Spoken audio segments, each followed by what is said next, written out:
There's a pasuk in Tillim which we want to study, and that's in chapter 78. And the pasuk reads, "Lechem abirim ochal ish." The bread of the mighty was eaten by a person. And we're going to look now on Daf Ayin Hey Amud Beis, the very last few words on the Amud. And Davar Acher Lechem Abirim Ochal Ish. Now we're assuming that Lechem Abirim means the Lechem of Klal Yisrael. Now we're going to turn to Daf Ayin Vav Amud Aleph. Who is this Ish that eats mighty Lechem? Ze Yoshua. Sheyarad lo min man keneged kol Yisrael. That it's very interesting because the man fell down from Shamayim for everyone in Israel at one time. So it was kol Yisrael biyachad.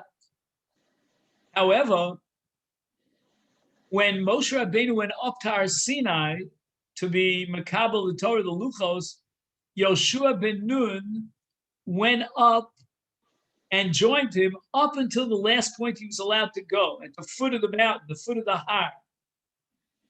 And now he's out of the Machna, so how he's going to survive for 40 days and 40 nights at the foot of the mountain. And it seems that during that period of time, the man fell specifically for Yoshua. And the Gemara now tries to figure out how we know such a thing. Ksiv hacha, here it says, with regard to Achilas Aman, Lechem abir ochal ish. Now, who is this ish? But Ksiv hasam, in the parsha at the end of Sefer Bamidbar, when Hashem commands Moshe to find a replacement, a second, someone to pass the baton to, it says, Vayomer Hashem al Moshe, Kach lechas Yoshua ben Nun, ish asher ruach bo. So Yoshua is the man that has this spirit. He's the man of spirit. He's chosen to replace Moshe Rabbeinu. And he's described as ish. And therefore, the pasuk in Tehillim, Lechem Abirim Ochal Ish, is referring to the same Ish, maybe Yoshua. So the Gemara asks me, Ema, maybe the word Ish in the pasuk of Lechem Abirim Ochal Ish refers to Moshe. T'chsiv Va'ish Moshe Anav Miod. Moshe Rabbeinu is also called an Anav. It is also called an Ish Anav. So the word Ish could refer to Moshe as well. How do you know it refers to Yoshua? So the Gemara says, Donin Ish me Ish, we ain't done Ish me veha Ish. We're looking for a precise duplicate. And in both cases, the pasuk in Tehillim, together with Yoshua, in Bamidbar, it says ish. But here in the case of Moshe, it says veha ish. And we're not going to derive, when we have the option, at least, of deriving ish, we'd rather prefer that than deriving ish veha ish. Shalu Talmid of Rabbi Yeshua, Rabbi Shem Bar Yochai B'nei Malo, Yord Lem Yisrael, Man, Pam Achas, Bashana. Why couldn't Hashem bring down the man one time at the beginning of the year with enough of a volume that would last for the entire year? Why do they have to have a daily dosage of man? Omalahem. So Rabbi Shem Ben Yochai responds, Emshal Lechalachem Mashal, I'll give you a mashal. Lamad Havedom Lemelech Pasuk Dam Chesel Ben Echad. Pasak Lo Mizonoso Pamachas B'Shana. V'lo Haya Makabel Magbil Pnei Aviv El Pamachas B'Shana. If you don't give a person, a son in this case, a daily allowance, he's going to show up once at the beginning of the year. You won't see him the whole year. Why do I have to go see Pop? Pop has dough, but I have already enough dough to last me for the year.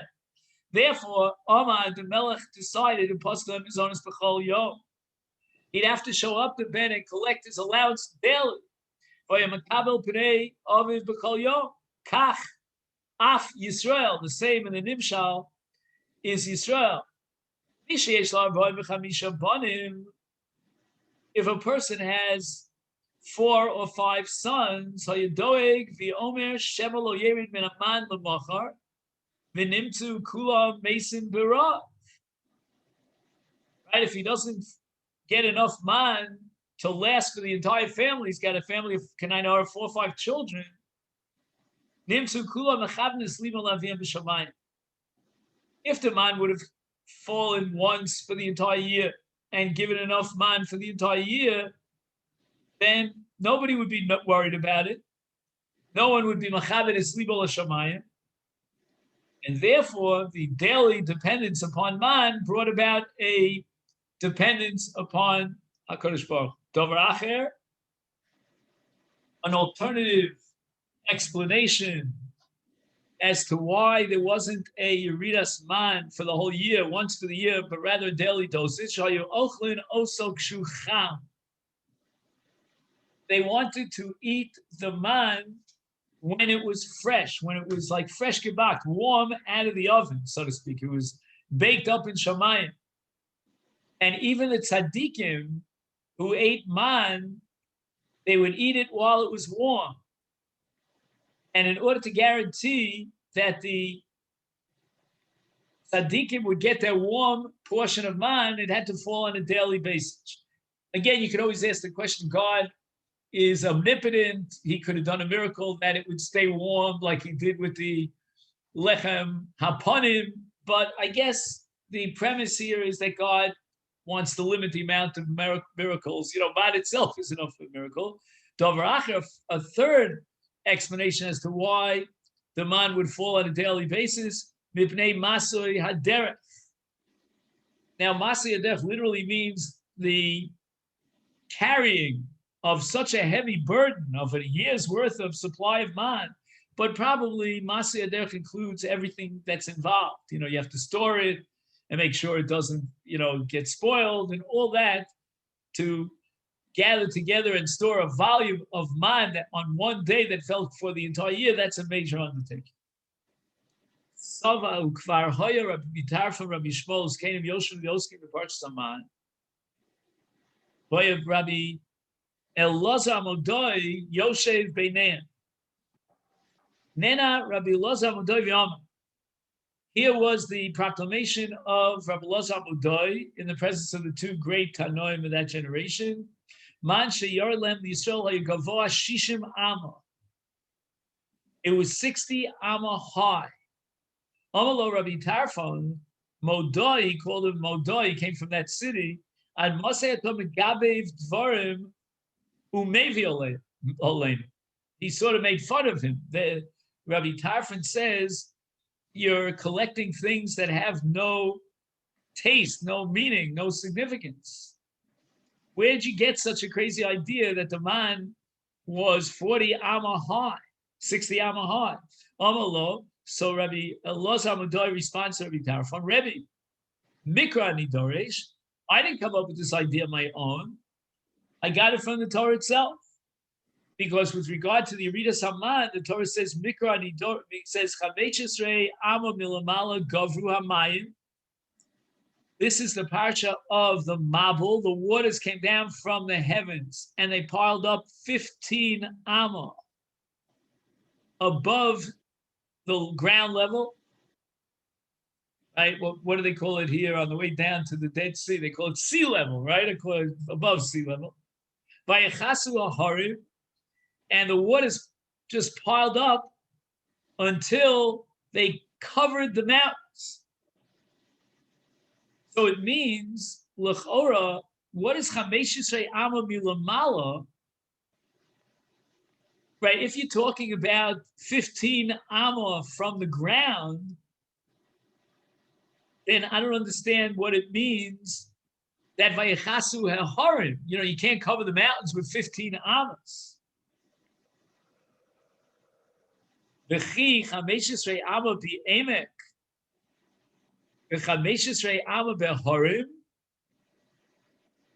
And perhaps you'll suggest that if it was a valley, so it was only 15 amma of water, and if it was on a mountain, then maybe it went above the mountain by 15 amma. We don't generally think of water as if it forms kind of like shure means like rows or walls, like one wall after the other. The ode, and furthermore, teva hechis sagya. How could it be that the teva of Noach would rise up, as the Torah describes it, to the heads of the mountains, the tops of the mountains, if you're going to tell me that first it was in an emek and the water reached until the flat ground? It doesn't seem like that would lift up the teva above the mountaintops. Ella, but rather, let's interpret the psukim that initially nivku kol minos tahom rabba. At stage number 1, the depths of the earth, which is called tahom rabba, the core of the earth, if you would say, which is full of mayonos, of sources of water, broke, and the waters came up from the subterranean core of the earth. They filled up all of the valleys and then rose up to the plains, until the waters piled up and the top layer of the water would reach the top of the mountains. The Hadar, and afterwards, then the water reached even a higher level as the rains fall down, and they were 15 am above the heads of the wall of the mountains, in effect covering the mountains. Now, all this is what's called midah ra'ah, meaning peronios that's brought upon the earth in order to punish man and wipe men off the face of the earth. And therefore, says Rabbi Lazar Modoi, V'chi ein ze midah meruba, midah tovo, midah v'ezem midah, which is greater, midah tovo, when God bequeaths reward, or the flip side, punishment. Haviomer midah tova, we always have a rule that midah tova is greater than midas peronios. So therefore, the midah tova of Yeridas Haman should be greater than the midas peronios of Yeridas Hamayim Shalom Mabul. And I'll prove it to you, because the midas peronios, regard to the Mabul who Omer Varubos Hashamayim Niftechu, Arubos, those are like the openings of the Shamayim were open, and that's Loshen Ramim, which means a minimum of 2, right? Ein Ramim Pochus Mishnayim. So the Mabul came down through these 2 Arubos, because the word Arubos means 2. Now, in the case of Midah Tova, in the case of the man that came down, who Omer, the pasuk describes the man in Tehillim, again, that same chapter, 78, and it says, "Vayitzav shchakim mimal v'dalsei shamayim pasach, vayamter alei man lechol udgan shamayim nosan lomo." I'm going to just make it easier for myself. You have it also. And we'll just take a minute's break, and just to save ourselves the hassle here, we'll read it in the English. Okay, so we're on page 76 here.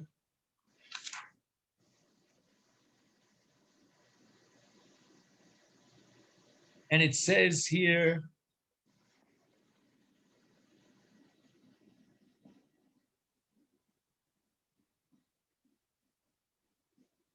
he says the water was 15 amas high in the valleys. It would not reach the mountaintops. And if it rose 15 amas above the mountain, mountains, then it was more than 15 amos higher than the valley floors. Hey, just give me 1 second. Sorry, I apologize.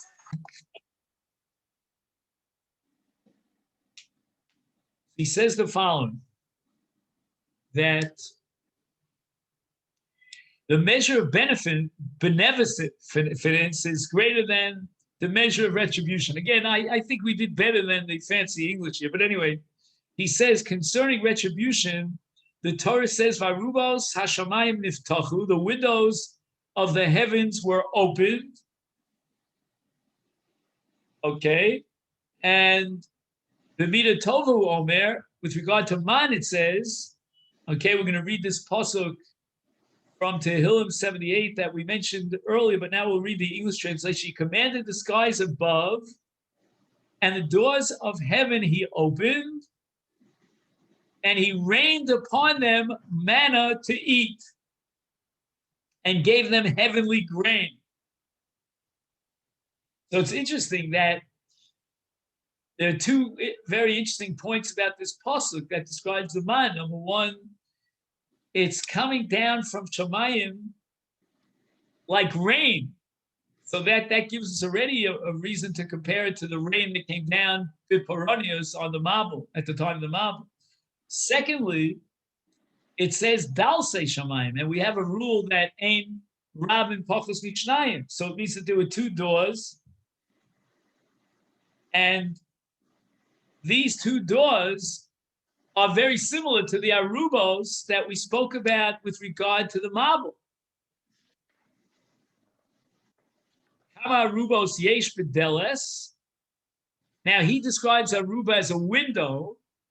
I describe it as a skylight, but whatever it is, in a door, there are 4 windows. I don't know how he knows that. In the footnote, he says the standard door in the Mishnaic period was equal to the size of 4 standard windows. Arba. Each door had 4 windows. Arekan Shmona. Right? There were 2 doors because it says Dalse Shamayim, and each door has 4 windows. 4 times 2 is 8. V'nimtza man sheyard lahem liyisrael. Gavoa shishim amo. Right, we take the number 15 and we're going to multiply it by 4. And how much did I say? Did I say 40 or 60? Let's go back again. I think it said 60. Yeah, 60 amos. So 15 times 4 is 60. Yeah. Since the measure of Tova, which we call Midah Tova, is greater than the measure of Midas Parodios, the man certainly did not fall in a ratio of less than 15 amos per 2 windows. Okay, so we multiply that by 4 and we get 60.